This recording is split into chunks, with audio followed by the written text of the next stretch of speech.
বেশ কয়েকদিন শরীরটা ভালো নেই, মুখেও রুচি নেই তেমন, শুধু আলু সেদ্ধ ভাতই খাচ্ছি।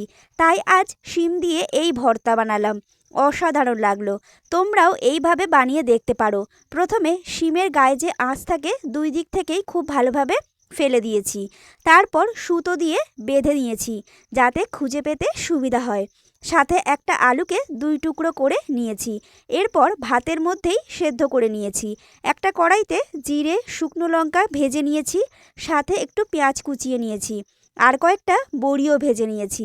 এরপর লবণ, তেল, শুকনো লঙ্কা, বড়ি ভাজা, পেঁয়াজ কুচি দিয়ে খুব ভালোভাবে শিম আলু মেখে নিয়েছি। গরম গরম ভাতে খেতে অসাধারণ লাগলো। এটা দিয়েই আজ আমার দুপুরের অর্ধেক ভাত খাওয়া হয়ে গেল। চলো আজকের মতো টাটা, দেখা হচ্ছে কাল। ততক্ষণ সবাই ভালো থেকো, সুস্থ থেকো, আর অবশ্যই একবার এইভাবে বানিও।